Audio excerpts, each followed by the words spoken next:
Hello, everyone. Welcome. Thank you for coming today. I'm Elohe Karachian. I'm the project manager for the historic update and the register update. Amber Blazinski, the assistant community director from planning department, is also here today. We have our Page and Thermal consultant representative, Christina Dykes, and we have Hannah Simonson online joining us. As you may know, we are in the process of updating the historic preservation ordinance and the register for City of Mountain View, and we have been working since 2022. We are hoping to finish everything by the end of 2025. We have a web page on the city's website. You can always go to that web page and look at the videos of different community meetings that we had before. This is our third community meeting, and we are going to focus mostly on the historic context statement, which is also available on the website. So you can submit your comments and questions to me, to the email address that is provided on the website by September 9. Tonight, we have their interpretation services available also in Chinese and Spanish. I have Ivy for Chinese and Jason for Spanish joining us online. And I will turn it over to Ivy and Jason to just give us an overview of how you can use that service in this meeting. Ivy or Jason, do you want to go ahead and give us some overview? OK，欢迎来到今天晚上的历史保护条例和登记册更新社区研讨会。那么今晚我们会提供中文和西班牙文的翻译。如果您想听取中文翻译的话，一会儿会有一个地球仪的图标，您可以点击地球仪图标，然后选择 Chinese 中文，听取中文翻译。谢谢 ，Thank you。 Muy buenas tardes. Si necesita interpretación al español, pulse el botón Interpretación en Zoom y seleccione el idioma adecuado para escuchar la reunión en ese idioma. Muchas gracias. Thank you. So you can raise your hand or use *9 to let us know if you need interpretation services, and we can help you on that. So I will just give you a few seconds if you want to raise your hand and let us know if you need interpretation services for this meeting. And in a few seconds, we are also going to go over a presentation, which is going to focus on the historic context statement mainly. And Christina is going to start the presentation first. I don't see anyone raising their hands for the interpretation. So if we don't see anyone, then we are going to probably use Ivy and Jason.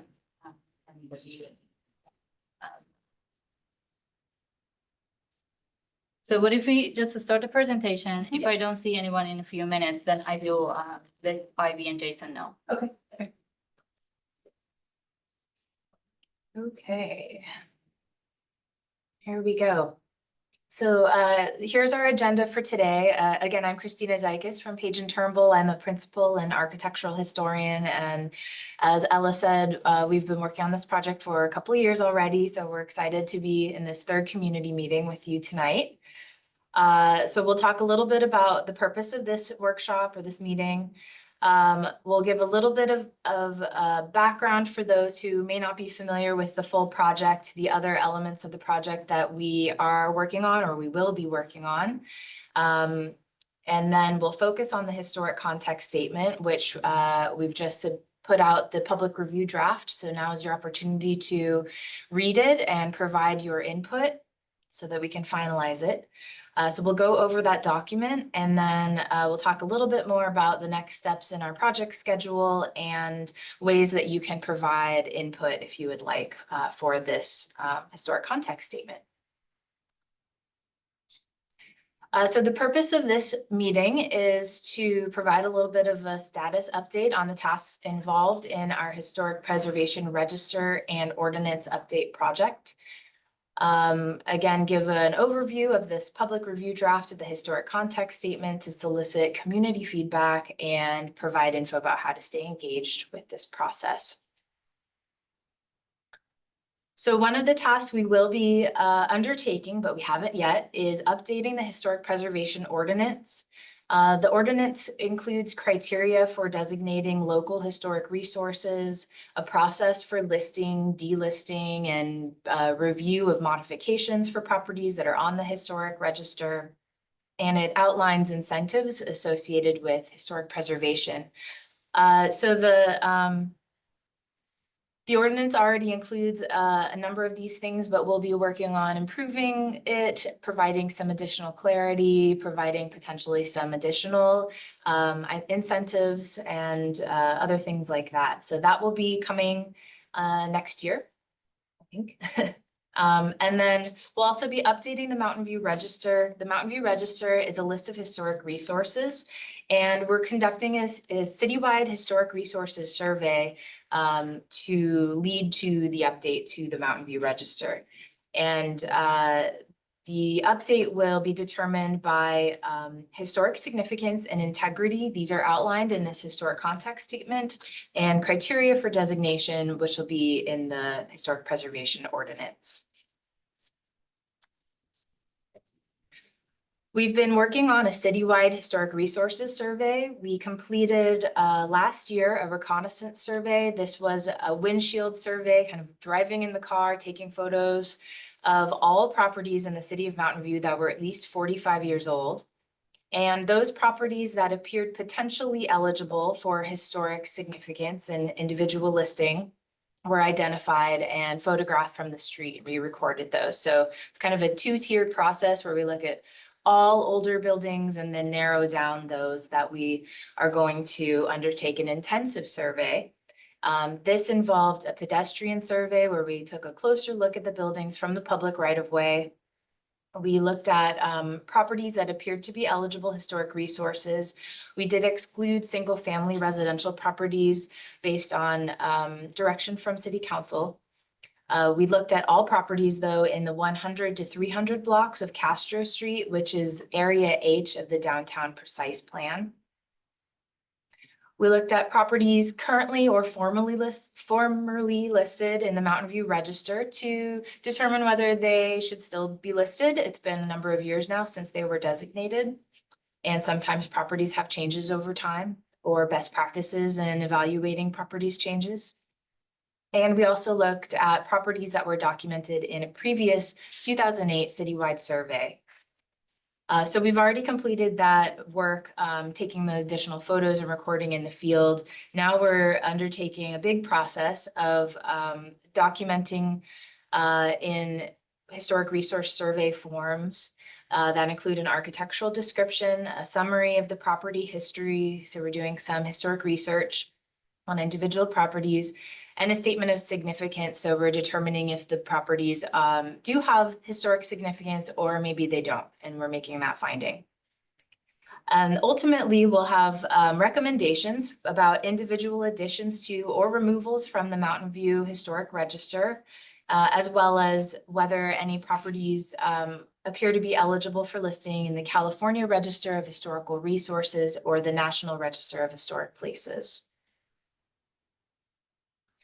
So one thing that is really important to set the stage for a citywide survey is a historic context statement. This is really the baseline information about the history of the city, and so it presents an overview of the city's history through the lens of the built environment.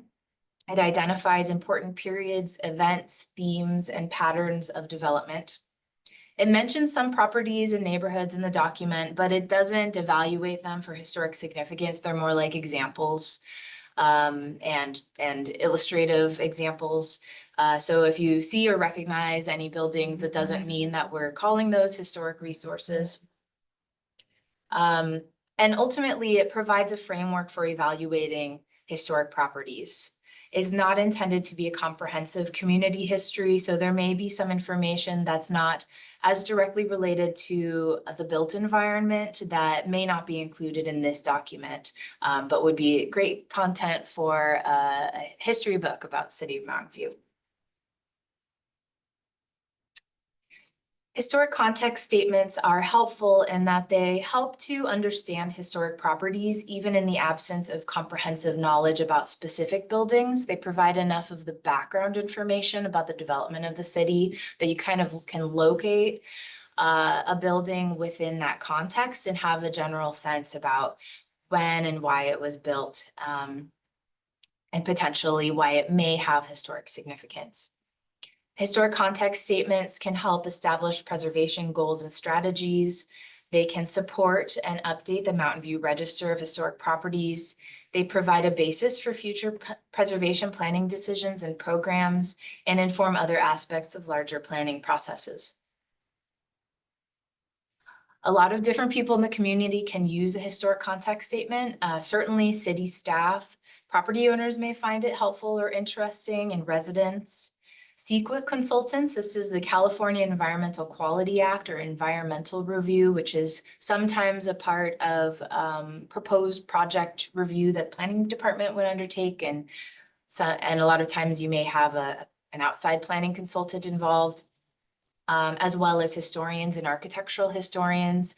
If the city requires or request a historic resource evaluation for a property, this document is a really good baseline document for all different historic preservation consultants or architectural historians to start from the same information and have the same kind of guidance.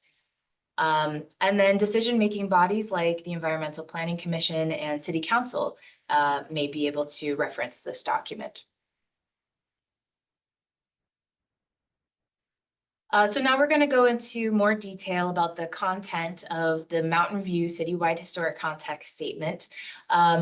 One thing that I'll say before getting into this slide is that it is generally organized by time period, and my colleague Hannah will talk a little bit more about that in several later slides, but just to set the stage, there are eras of development that is the general framework for the document, and then within that, we talk about a number of historic themes, including residential development, commercial development, agricultural and industrial development in Mountain View, transportation and infrastructure, civic growth, and social, cultural, and institutional development, and technology and innovation.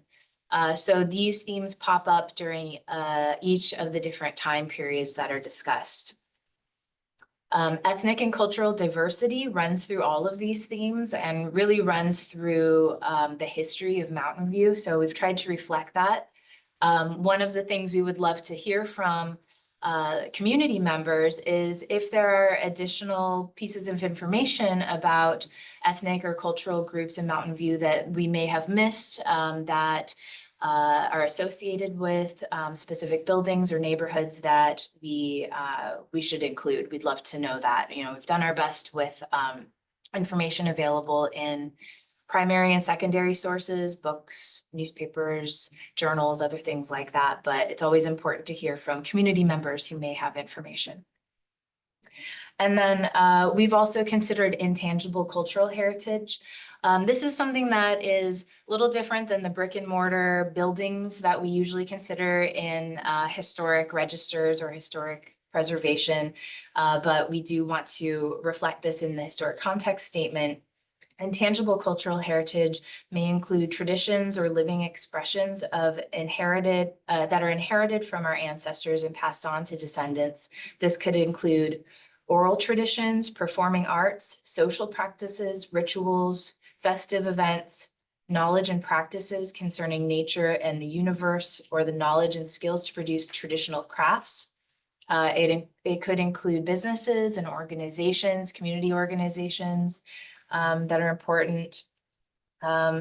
Intangible cultural heritage may be linked to a specific property that's owned or occupied by a cultural community, such as a community center, social hall, commercial storefront, or religious property. even if the intangible traditions are not all practiced or executed at that physical location. So for example, the Portuguese community's Holy Ghost Festival and Parade might be an aspect of intangible cultural heritage that's associated with their social hall as the community's primary meeting space, even if some of the parade and festival activities occur at other venues or locations in the city. So we've included some of these intangible cultural heritage elements in the historic context statement, but again, if you have input about others, we would love to hear.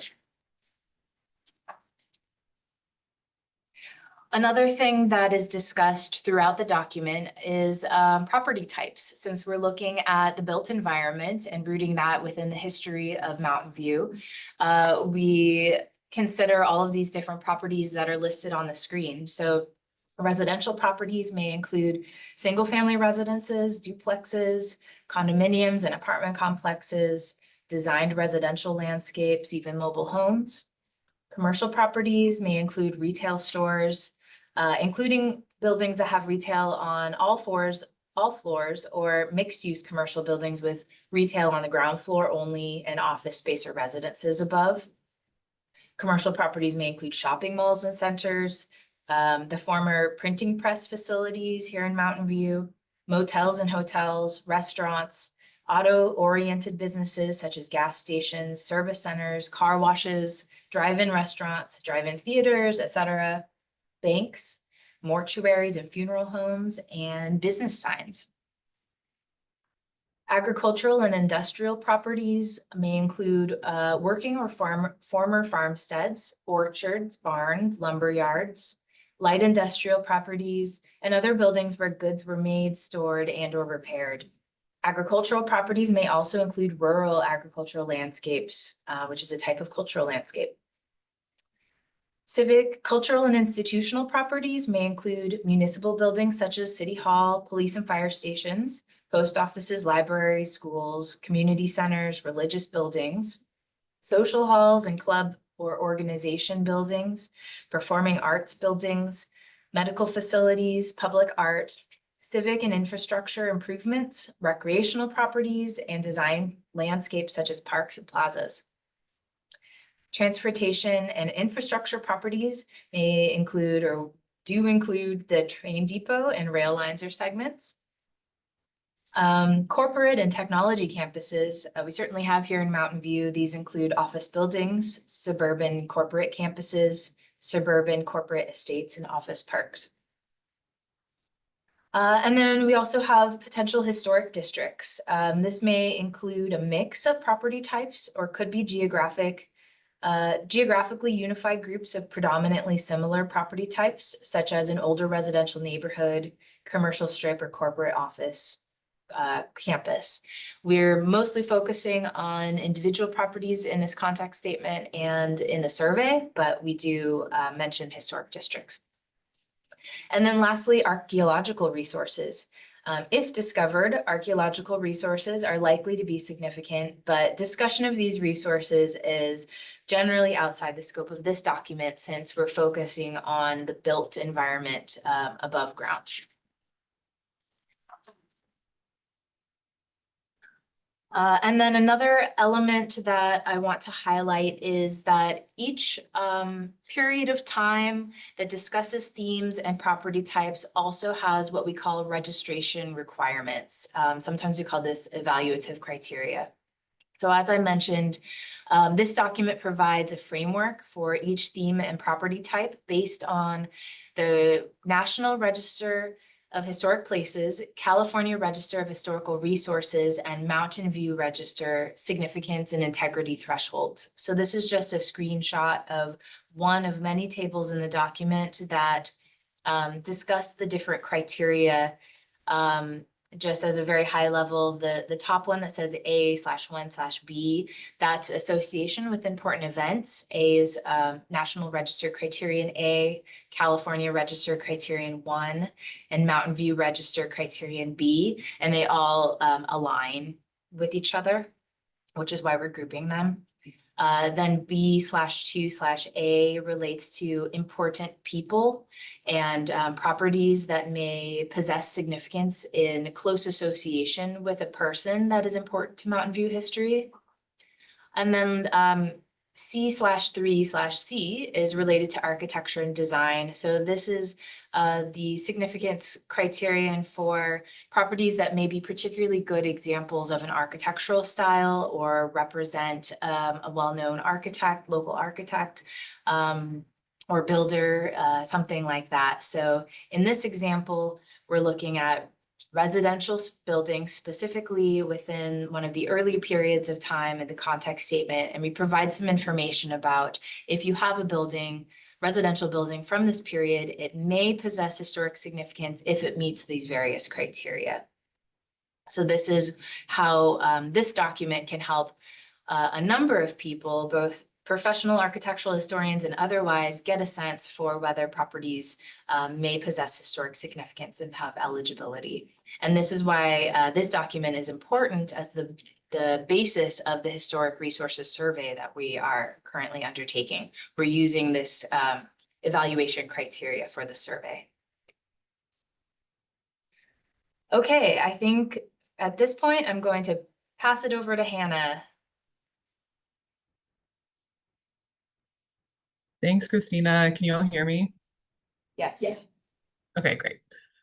So as Christina mentioned, the historic context statement is organized essentially by different periods of Mountain View's history. Obviously, Mountain View the history has stretched many, many decades, and there were very different trends in terms of residential, commercial, industrial kind of development in those eras. So we've broken up the history to kind of better understand these different periods of time. So these are the different periods of development that the historic context statement is based around. So there's indigenous settlement before 1775, Spanish and Mexican eras between 1775 and 1850, and then kind of the American pioneers and agricultural expansion period from 1851 to 1909. And then we get into more early 20th century development, immigration, and multiculturalism in Mountain View.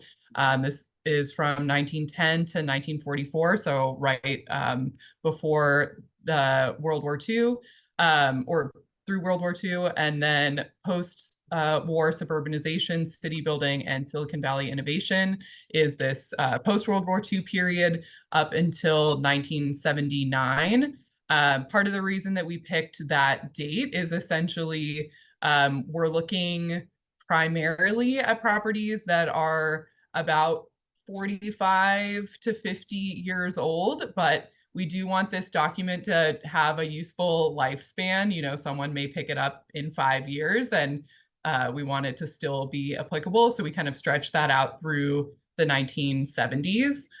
We do provide a brief discussion of the recent past, so 1980 to the present, but that's definitely not the focus of the context statement, because properties that were built during that period would have to be pretty exceptionally significant to be considered historic resources.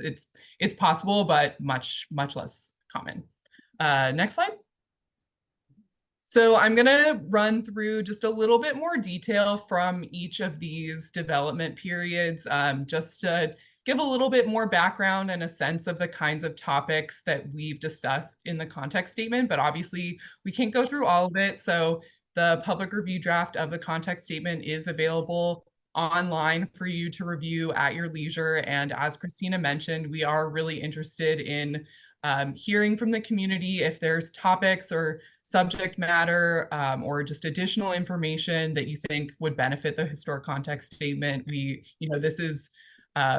This is your time to tell us, and we really appreciate any information that you all can provide. So the discussion of indigenous settlement, we do discuss the Ohlone who lived in the Mountain View area. Unfortunately, there really isn't much above ground or like built resources left extant from this period of indigenous occupation and settlement in Mountain View. So there was Castro Mound, was a shell mound that did exist in Mountain View, but was leveled in the 1940s. So there's really not much in the way, at least that we're aware of above ground resources associated with this period. And as Christina mentioned, if there are archaeological resources that are discovered during a construction project or something like that, the city has a specific review process to handle that specific situation, but it's a bit out of the scope of this report. Next slide. Then we do move into the Spanish and Mexican period.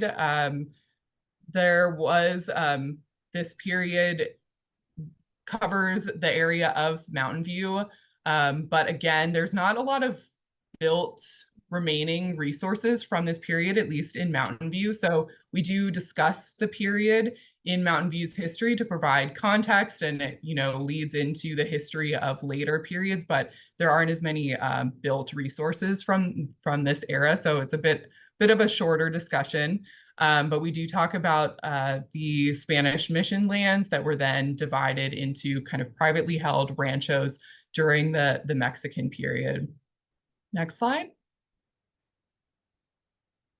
And then as we transition into this American pioneers and agricultural expansion period of the context statement, there's a much more detailed discussion of different property types and these registration requirements, because there are still some built resources from this early period of Mountain View's history. So this discussion is really focused a lot on agricultural interests. This is kind of the main economic driver in Mountain View at the time. So there's a lot of discussion of agriculture as well as immigrant communities coming to Mountain View to take part in this industry. And then relatedly, different transportation and kind of infrastructure improvements, including rail lines, which helped, move agricultural goods away from Mountain View or out to markets, and also we're moving people back and forth from Mountain View. So discussing how those different things really impacted the built environment of Mountain View. So here there's a couple of points mentioned. In 1852, what was known as Old Mountain View was formed along a stagecoach stop along what's El Camino Real. You can see it in the map down there. And then later in the 1860s, the Southern Pacific Rail Depot near Castro Street, where there's still the reconstructed depot building, that kind of shifted the center of gravity of Mountain View to what was then called New Mountain View, but now is kind of known as the sort of historic core of Mountain View. And then in 1902, the city of Mountain View was incorporated as its own city. Next slide.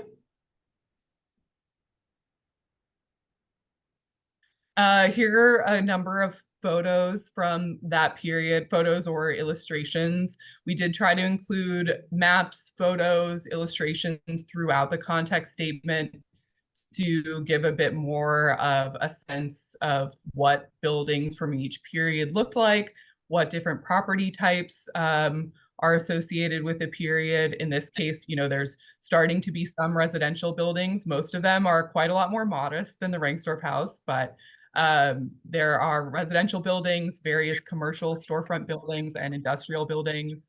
And, some of these don't exist anymore, but part of describing what the common building types were is also to help us understand how rare some of these building types are now, or how rare examples from a specific period may be today. Next slide. And here are a few more fun photos. So we can see the Pacific Press that was built around 1905 in a few various stages associated with the Seventh-day Adventist community, a major employer for Mountain View. It brought a lot of new residents to Mountain View to work in that printing press. And there are some remnant buildings that that still exists from there, but it looks quite a lot different than it did back in that time. We also discuss the Mountain View's old Chinatown. There's a photo in the middle here of where that was at Villa and View Streets. All of the buildings from that period, unfortunately, have since been destroyed, but there's still a long-running and important history of the Chinese community in Mountain View that we discuss in the context statement. And this other photo is of the Fruit Exchange building. This shows some of the kind of larger scale industrial buildings that used to be really common along the railroad tracks and have mostly since disappeared. Next slide. All right, and then as we get into the early 20th century, again, this theme of immigration and multiculturalism, as Christina mentioned, really runs through the history of Mountain View. And so that is, I think, an important theme in each development period, but felt really pertinent in this early period as Mountain View is starting to grow. Again, agricultural jobs are drawing in immigrants from lots of different places. Castro Street is kind of developing as a more central downtown core for Mountain View. And Mountain View is kind of like taking form as its own city in this period. Of course, the Great Depression did somewhat stifle the economy and growth in Mountain View as well as pretty much everywhere.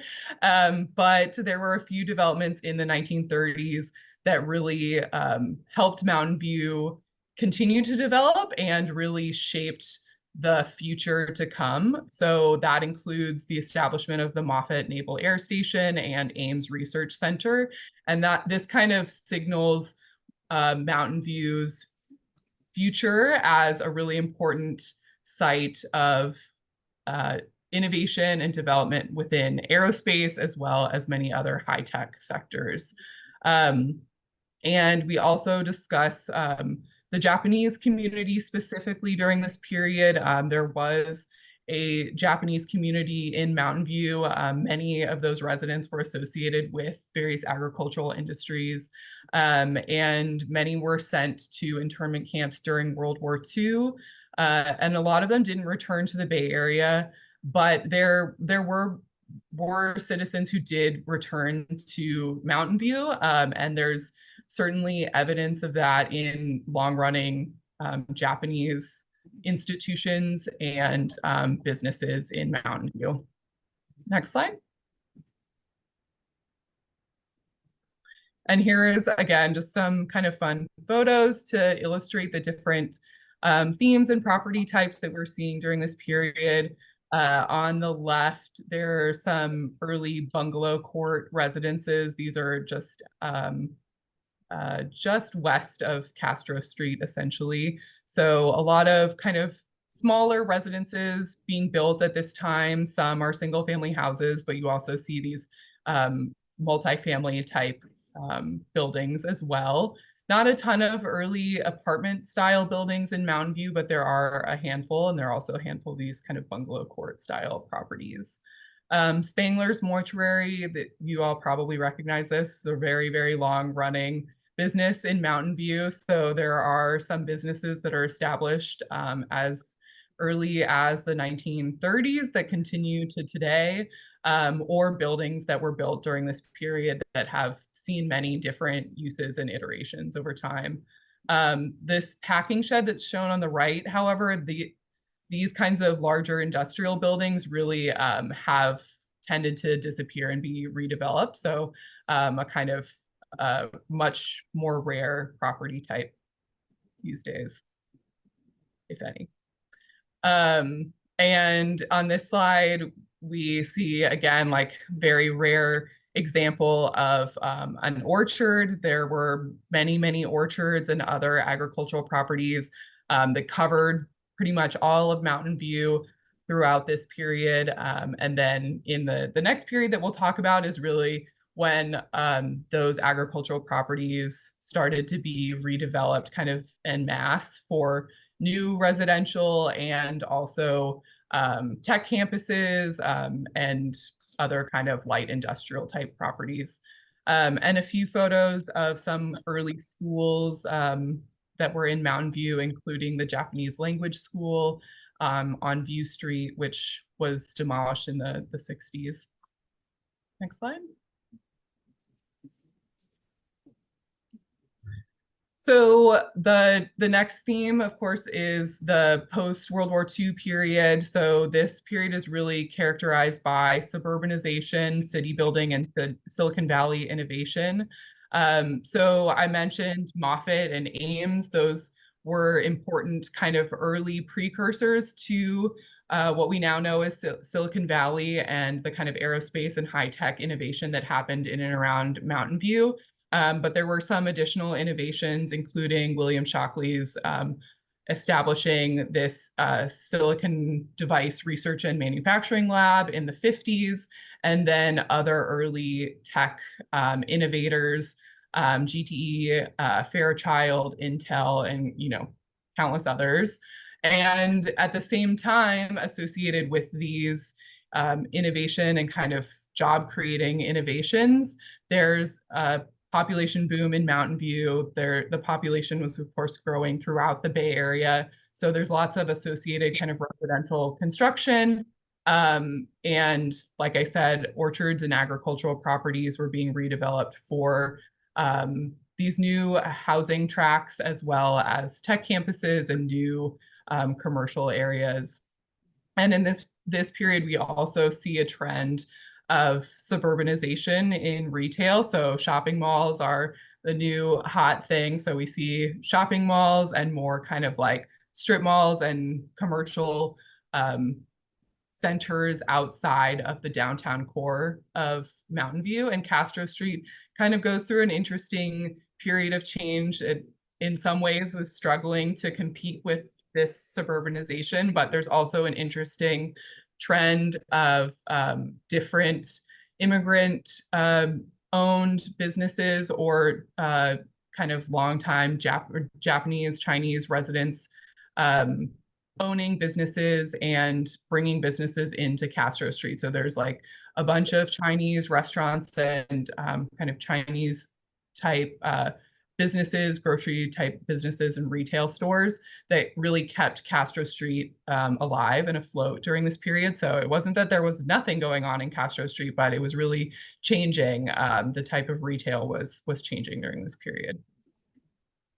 Next slide. So again, a few photos of the kind of different property types. The Shockley Semiconductor Lab is shown here, obviously a very important moment in Mountain View's history. There's also a lot of kind of bigger suburban office parks being built. This period, of course, is associated with more modernist styles of architecture. So the style of buildings is changing a lot as well.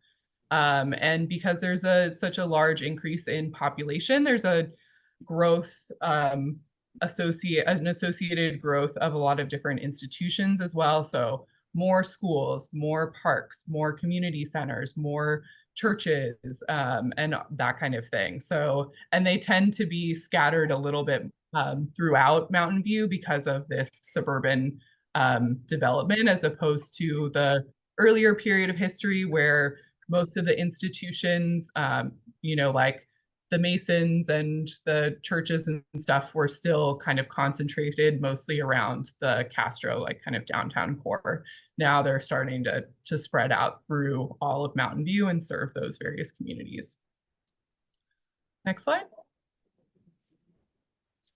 And again, just highlighting some of the different property types. Again, we're seeing a lot more single family residential development during this period, as well as a lot of apartment construction as well to address this housing boom. And at the same time, the context statement does acknowledge the kind of less positive aspects of this period in history, including various redlining practices and racial restrictions in housing, which, although not unique to Mountain View, are very important to acknowledge and to understand how that shaped where certain communities lived or could or couldn't live, and how that kind of affects a Mountain View's history and present. So that is certainly acknowledged in the context statement as well. And on the photo on the right is an example of this trend that I mentioned.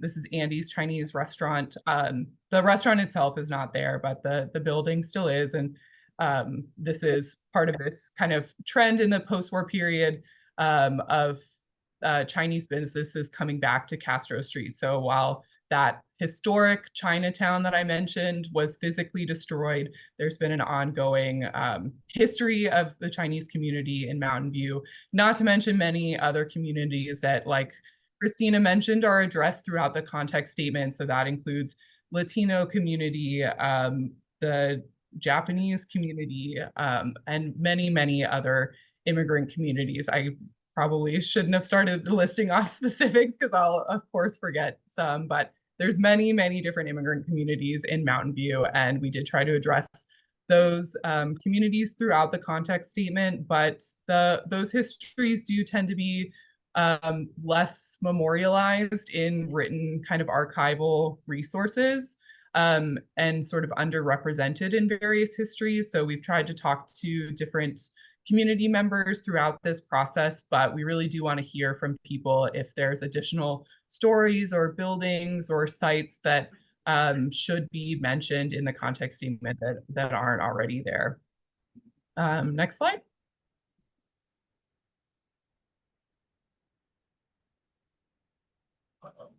See it, Hannah? No. Oh, there it is. Okay, here's a few more, I guess just fun photos from this period. Different kinds of commercial development in the post-war period, motels and kind of auto-oriented commercial properties along El Camino Real were more common during this period since people tended more to have automobiles than previous eras, and El Camino was kind of an important commercial thoroughfare. The IED building, Mountain View's kind of only high-rise building under construction. I think this is just a wild photo seeing how it was built. And Blossom Valley Plaza, a pretty typical example of this more suburban kind of shopping center development in the post-war period. And then, like I mentioned, we do have a brief discussion of the recent past, which for the purposes of this report is from 1980 onward. Like I said, it's sort of rare that properties from this period are found to be eligible as historic resources. They have to be pretty exceptional. But acknowledging that there is a lot of very interesting, especially tech-related history in Mountain View in this period, we didn't want to completely gloss over it. So there is some discussion, but as time moves on, this period will, be some task to someone else to dive in deeper. But we noted, for example, H-1B visas in the 1990s continuing to attract a diverse workforce to Mountain View, but now it's the tech industry instead of agriculture. There's also interesting innovations and important headquarters and new companies in this period, including, but of course not limited to, Silicon Graphics Incorporated, or SGI. Their headquarters is now part of Google and the Computer History Museum. There's a lot of big infrastructure or kind of city amenity projects like Shoreline Park and Amphitheater, and the redevelopment of Castro Street and the Civic Center, which I think is where everyone's sitting right now. So those are briefly acknowledged as well. Next slide. And a few photos of some of those projects that I mentioned. They're all still around, but some of them have new uses or new tenants. Thanks, Hannah. And yeah, I'll hand it off to Ella. Okay. Yeah, so this is the next steps on the project schedule. As you can see right now, and as you may know, the historic context statement is available on the website, and we are accepting comments until September 9. We are also at the same time working on preparing the historic analysis and DPR forms for the properties that has been identified as being eligible as historic, as a potential historic resource. And then we are planning to, by the end of the year, submit the National Register nominations of the selected Castro properties to the National Register of Historic Places. So that will be in our next step schedule for this project. At the beginning of 2025, we are planning to have an EPC and City Council meeting, study sessions, and the historic context statement, and also historic eligibility criteria. At the same time, we're planning to have more outreach and stakeholder meetings, and we are going to work on the draft ordinance. By fall 2025, we are going to have some City Council and EPC study sessions to kind of like show what we have done on the draft ordinance and draft register and receive feedback on it. And hopefully by the end of the year of 2025, we will go to City Council and EPC for adoption of those documents. Just one thing to mention, so the video of this presentation and also the presentation itself will be available on the website. So whenever you want to listen in, or you want to direct your friends or any community member, they can go to the website, look at the video, look at the presentation, and then contact us with any other feedback. Yeah, so you can either email me your comments, your feedback on the historic context statement, or anything related to the project. Or you can just hand in whatever you have in terms of the comments on on this document to us today. Thank you very much. And this is my contact information, so feel free to contact me. The comments for this document would be accepted until September 9. To just be incorporated to the document and revise the document based on the comments. I think that's it. Yeah, about the presentation. Any questions? So right now we can go to Q&A, and if you have any questions, you can just I think questions. let us so much. know. Thanks for coming. Yeah, thank you. Anybody online have questions? You can raise your hand and we can unmute you. Can also show everybody where to find this on the website. I think I have the website up. Okay. Do that. Let's see here.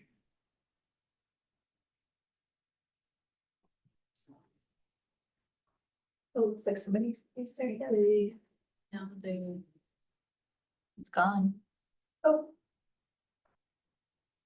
So if you do navigate to the city's website and you go into departments and community development planning, and then get to city planning and policy projects, you'll find historic preservation and register update. So it's a page for this overall project with everything we've done so far. And then if you scroll down a little bit to historic context statement, the link is right here. So you'll be able to find it if you want to access it to take a look at later.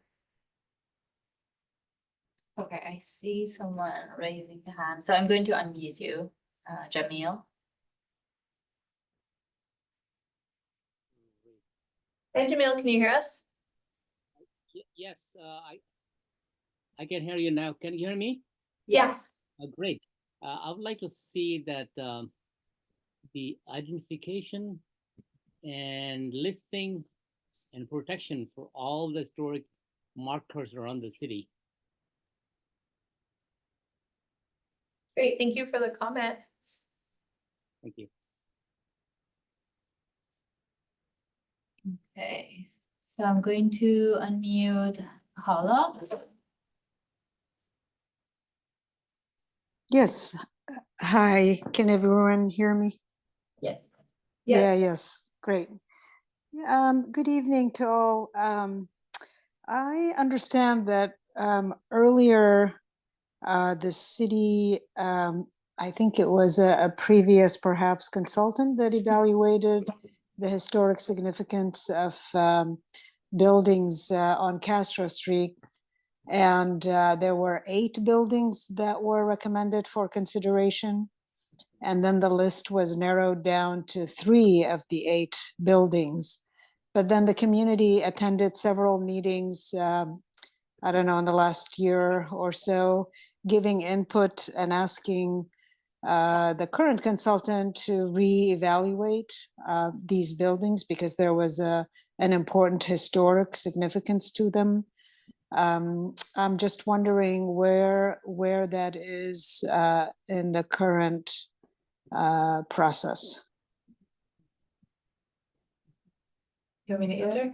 I can go ahead and then you can back me up. So we had those 8 properties mentioned at the city council meeting at the beginning of the project as being a potential eligible historic resource. Some of them are eligible still for Mountain View Register, but based on what analysis Page and Turnbull has been done, only 3 of them are eligible for national and state nomination. We have been working with Louise and we are still going to look at the other properties again. Is that right, Christina? Yeah, so we talked with Louise from Livable Mountain View. She provided us with a book and some other information that we're going to take a look at. We had conducted historic research on all 8 buildings to determine historic significance and also integrity. You need both of these things to be eligible for the National Register. So some of the buildings, while we acknowledge do have historic significance, have been altered over the years to the extent that they no longer appear as they originally did, or perhaps they kind of resemble what they did look like originally, but not a faithful reconstruction. So we are going to consider some additional historic information and possibly talk with the California Office of Historic Preservation about their threshold for alteration to buildings, and whether they think that some of these that are in our initial pass we thought might not have enough integrity, perhaps could be eligible. So I guess long story short, we're not done. We have prepared 3 draft nominations, but we may end up with more than that, depending on the outcome of this process. Okay, great. Thank you. I'm very pleased to hear that you are going to consider the other buildings, even though initially they were not selected because, as you know, we, the community, see a lot of great value in fact, all of the 8 buildings that were on that initial list for various reasons. Just the facade and the look and the history that's associated with them is so important to us. I've been here since 1984, so I'm very pleased to hear that you're going to reconsider some of these buildings, and I hope you include certainly more than the 3 that you have already selected. Thank you. Thank you. Okay, I don't see anyone else raising hand. So we just talked with Hella, and see anyone else. Let's see. Last chance if anybody has anything they want to ask. But you're welcome to, contact Ella, and we're really thankful that everybody came to listen, and we hope everyone reads the context statement. And I'm sure many of you are more Mountain View experts, and we'd love to hear any comments you have on the document. Ella, there is one question in the Q&A box. I don't know if you want to unmute them to ask it live or if you want to just read it. Okay. Let me see if I can find. You just read it out loud, probably. Oh, sure. If anyone is coming up to the time they want a residence removed when would that be concluded? I think this might be related to the historic survey, Yeah, potentially. it's from Cookie, so I'm going to unmute you if you want to add to it.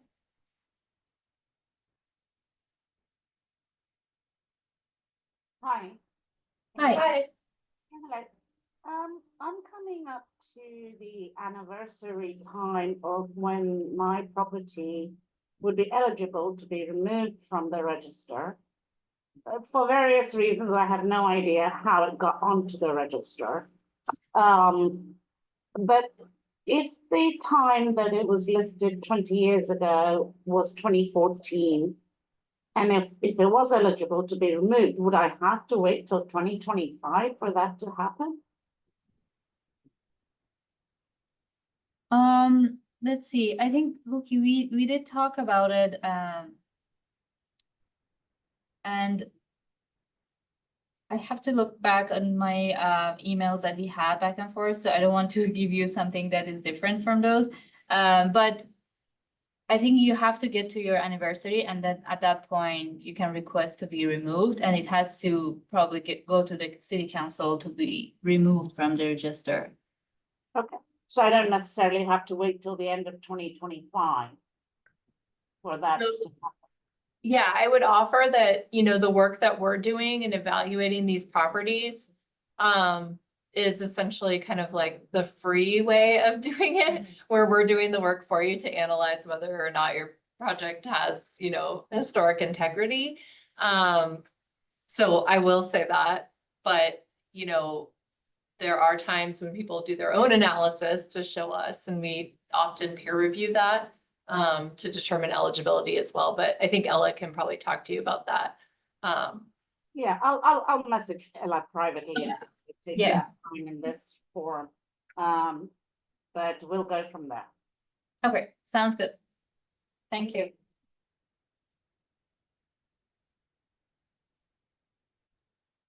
I then- also just Oh. answered a question in the chat about what the 8 buildings considered for designation were, and if they were all on Castro Street. Yes, they are on Castro Street, and I put the addresses in. These were recommended us from City Council to review.